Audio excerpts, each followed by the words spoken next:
Les Maillards sont des êtres spirituels créés par Eru Ilúvatar, le dieu unique et omnipotent de l'univers de Tolkien. Les Maillards, tout comme les Valar, font partie de l'ordre divin des Ainur, les esprits nés de la pensée d'Ilúvatar avant la création du monde. Tandis que les Valar sont les plus puissants des Ainur, dotés de vastes responsabilités dans la gouvernance du monde, les Maillards sont leurs serviteurs et aides, moins puissants, mais toujours dotés de grandes capacités. Les Maillards sont des êtres de pure énergie spirituelle, capables d'adopter des formes physiques selon leur volonté. Ils sont immortels, ne connaissant ni la vieillesse ni la mort, sauf par des blessures très graves ou des formes de destruction violente. Chaque Maillar est unique, doté de pouvoirs et de talents particuliers, souvent en lien avec le Valar qu'il sert. Parmi les Valar, Aulë est le maître des forgerons et des artisans, créateur de la substance matérielle du monde et enseignant des arts de la forge et de la fabrication. Les Maillards qui le servent sont particulièrement versés dans les arts du feu et de la transformation des matériaux. C'est parmi ces Maillards du feu que se trouvent ceux qui deviendront plus tard les Balrogs. Les Maillards du feu sont intrinsèquement liés à l'élément de la flamme, symbolisant la créativité, la transformation et le pouvoir destructeur. Ils assistent Aulë dans la forge des grandes œuvres du monde, de la création des montagnes aux secrets cachés dans les profondeurs de la terre. Leur affinité avec le feu les rend puissants, mais aussi vulnérables à la tentation de l'orgueil et de l'ambition. Melkor, dont le nom signifie « celui qui se lève en puissance », était le plus grand des Ainur en termes de force et de savoir. Cependant, son désir insatiable de pouvoir et son envie des créations d'Ilúvatar le conduisirent à la rébellion. Melkor cherchait à dominer et à contrôler le monde selon sa propre volonté, plutôt que de suivre le grand dessein d'Ilúvatar. Melkor, devenu Morgoth après sa rébellion, commença à semer la discorde parmi les Ainur et à corrompre ceux qui étaient vulnérables à ses promesses de pouvoir. Son ambition démesurée et son talent pour la manipulation attirèrent plusieurs Maillards à sa cause, grâce à ses promesses de royaume et de domination en échange de leur loyauté. Parmi les Maillards séduits par Melkor se trouvaient les esprits du feu, les futurs Balrogs. Leur corruption provoque un changement profond de leur nature. Ils passèrent de créateurs de lumière et de chaleur à serviteurs des ténèbres et de la destruction. Melkor exploita leur affinité pour le feu, non seulement comme une source de création, mais aussi comme une arme de terreur et de dévastation. Les Maillards, autrefois éclatants et glorieux, adoptèrent une nouvelle forme, celle d'êtres de flamme et d'ombre.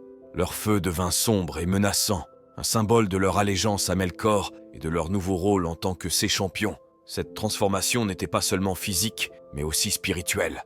Les Balrogs perdirent leur connexion avec la lumière d'Ilúvatar et furent plongés dans les ténèbres de la volonté de Melkor. Les Balrogs sont des entités composées de feu et de ténèbres. Leur corps est souvent décrit comme incandescent, entouré d'une aura de flammes brûlantes et de fumée noire. Cette combinaison de feu et d'ombre leur donne une apparence à la fois magnifique et terrifiante, symbolisant leur dualité en tant qu'anciens esprits lumineux maintenant plongés dans les ténèbres. Physiquement, les Balrogs sont de taille immense, dépassant largement celle des elfes et des hommes. Ils sont dotés d'ailes d'ombre, bien que leur capacité à voler soit sujette à débat parmi les érudits de l'œuvre de Tolkien. Leurs yeux, souvent décrits comme des braises ardentes, reflètent leur nature infernale. Les Balrogs sont armés de redoutables instruments de destruction, dont les plus emblématiques sont leurs fouets de feu et leurs épées enflammées. Le fouet de feu est l'arme la plus emblématique des Balrogs. Ce fouet, capable de s'étendre sur de grandes distances, est constitué de flammes brûlantes et peut infliger des blessures mortelles à ceux qui s'y opposent. Le fouet symbolise le pouvoir destructeur des Balrogs et leur capacité à semer la terreur et la dévastation. Les épées des Balrogs sont également enflammées, ajoutant une dimension supplémentaire à leur puissance destructrice. Ces épées peuvent trancher à travers les armures et les boucliers, causant des blessures brûlantes qui sont difficiles à soigner. La combinaison de leurs fouets et de leurs épées fait des Balrogs des adversaires redoutables dans le combat. Les Balrogs possèdent une gamme de pouvoirs qui les rendent presque invincibles dans le combat et terrifiants pour leurs ennemis. Les Balrogs peuvent contrôler et manipuler le feu et l'ombre à volonté. Ils peuvent enflammer leur corps, projeter des flammes et créer des nuages de fumée noire pour obscurcir la vision de leurs ennemis. Cette capacité leur permet de dominer le champ de bataille, créant une atmosphère de terreur et de confusion. La force physique des Balrogs est immense. Ils peuvent abattre des murs de pierre, détruire des forteresses et affronter les plus grands guerriers de la Terre du Milieu. Leur puissance brute fait d'eux des adversaires presque insurmontables en combat direct. En tant que Maillards, les Balrogs possèdent des capacités magiques innées. Bien que leur spécialité soit la destruction par le feu, Ils peuvent également utiliser des sorts de terreur pour paralyser leurs ennemis de peur. Leur présence même peut affaiblir la volonté de ceux qui les affrontent, rendant la résistance plus difficile. Avant la création du soleil et de la lune, la terre du milieu était éclairée par 2 grandes lampes, Iluin et Ormal, érigées par les Valar pour illuminer le monde. Iluin, la lampe du nord, et Ormal, la lampe du sud, étaient placées sur de gigantesques piliers, et leur lumière combinée baignait Arda d'une lueur douce et continue, symbolisant l'harmonie et la création. Leur lumière était un symbole de paix et de stabilité, et leur destruction marqua un tournant vers le chaos et l'obscurité. Ayant fui Valinor et construit sa forteresse d'Utumno dans les régions septentrionales, Melkor, avec l'aide des Balrogs, trama la destruction de ces sources de lumière pour plonger le monde dans l'obscurité et asseoir son pouvoir. Les Balrogs, en tant que serviteurs les plus redoutables de Melkor, furent les principaux exécutants de cet acte de sabotage. Utilisant leur maîtrise du feu et de la destruction, ils attaquèrent les piliers des lampes, provoquant leur chute et leur explosion. La destruction d'Iluin et d'Ormal ne fut pas seulement un acte de violence physique, mais un coup porté à l'ordre cosmique instauré par les Valar. Les flammes et la dévastation qui suivirent marquèrent le début d'une ère de ténèbres et de chaos, et la lumière bienveillante qui baignait Arda fut remplacée par des ténèbres oppressantes. En réponse à cet acte de terreur, les Valar décidèrent de confronter Melkor et ses forces directement, déclenchant ce qui est connu comme la première guerre des puissances.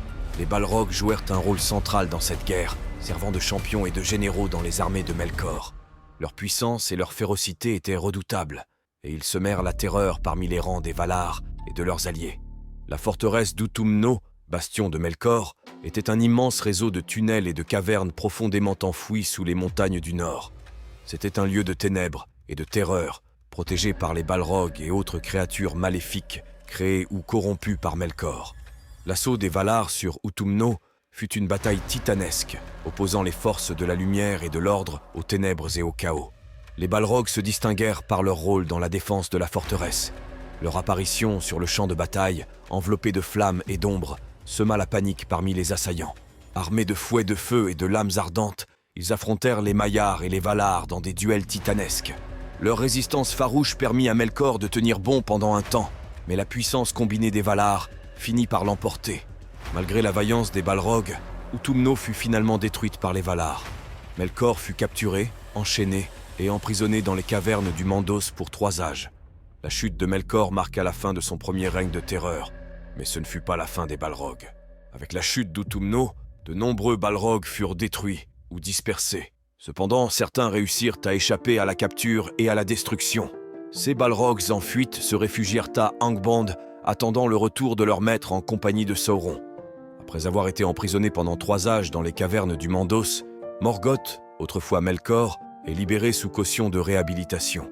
Cependant, il n'a pas changé et retourne bientôt à ses anciennes voies de trahison et de corruption.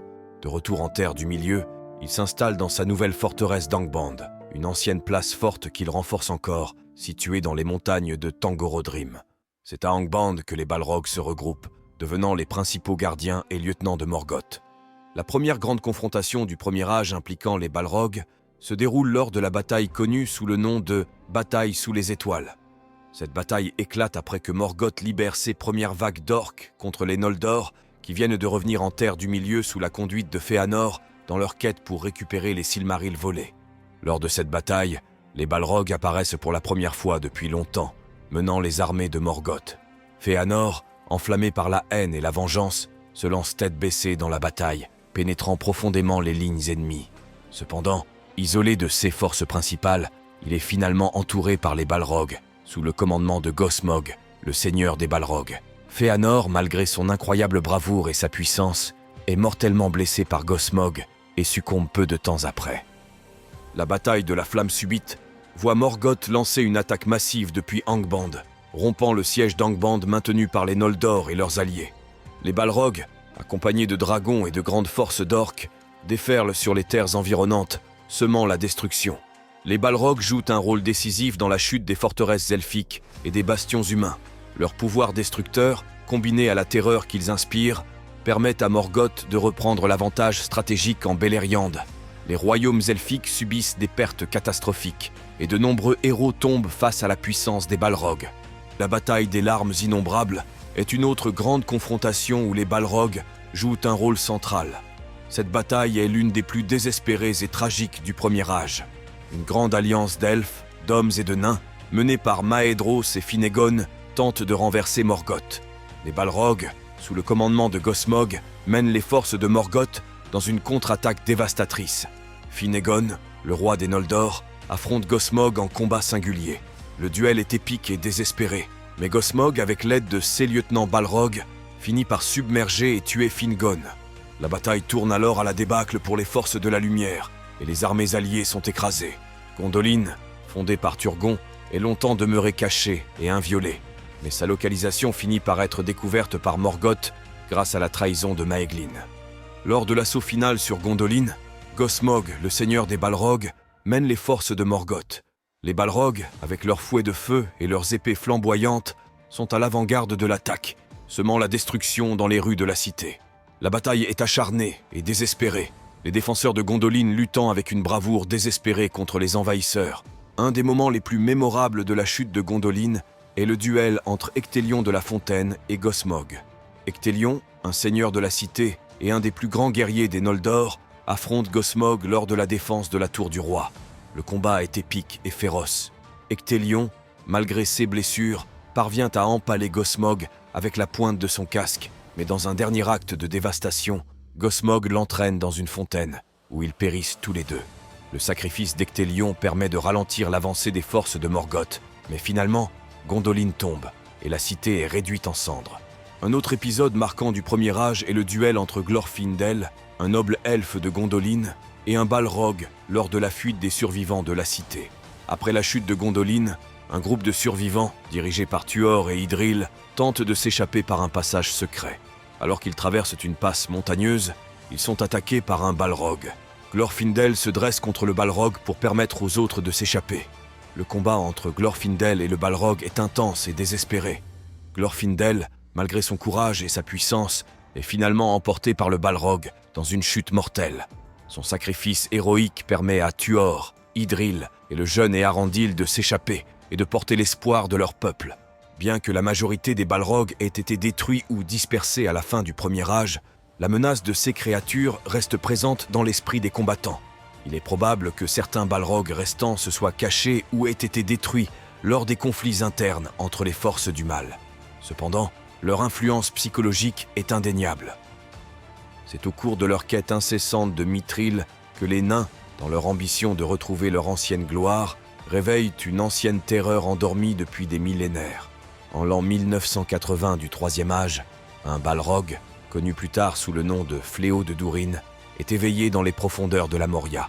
Le Fléau de Durin avait survécu aux grandes guerres du Premier Âge en se réfugiant dans les cavernes profondes de Khazad-dûm. Son réveil provoque un cataclysme pour les nains. Le roi Durin VI est tué par cette créature en 1980 et son fils, Nain Ier, subit le même sort l'année suivante en tentant de venger son père. La terreur et la puissance destructrice du Fléau de Durin forcent les nains à abandonner Khazad-dûm, transformant leur grand royaume en un lieu de peur et de mort. L'abandon de la Moria par les nains est une tragédie pour leur peuple. Le grand royaume, autrefois un centre de prospérité et de culture naine, devient un royaume de ténèbres et de désolation.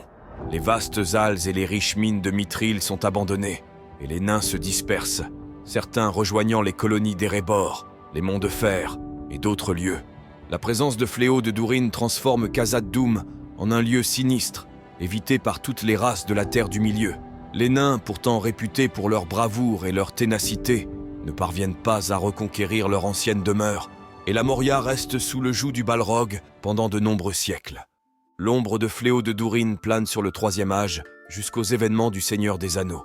En l'an 3019 du Troisième Âge, la Compagnie de l'Anneau, en quête de détruire l'anneau unique de Sauron, doit traverser les monts brumeux. Leur route les conduit à entrer dans la Moria, malgré les avertissements et les peurs associées à cet endroit. Guidée par Gandalf, la compagnie entre dans la Moria par les portes ouest, après avoir été repoussée par les forces de Saruman sur le col de Caradhras. La traversée de la Moria est remplie de tensions et de dangers, alors que les membres de la compagnie découvrent les signes de la dévastation laissée par le Fléau de Durin et les créatures qui rôdent dans les ténèbres. Le moment culminant de leur passage dans la Moria est la confrontation avec le fléau de Durin sur le pont de Khazad-dûm. Le Balrog, éveillé par la présence de la compagnie, apparaît dans toute sa terrifiante grandeur, enveloppé de flammes et d'ombres. Gandalf, reconnaissant immédiatement la menace, se dresse contre lui pour permettre à ses compagnons de s'échapper. Le duel entre Gandalf et le Balrog est épique. Sur le pont étroit, Gandalf prononce les mots célèbres « Vous ne passerez pas ».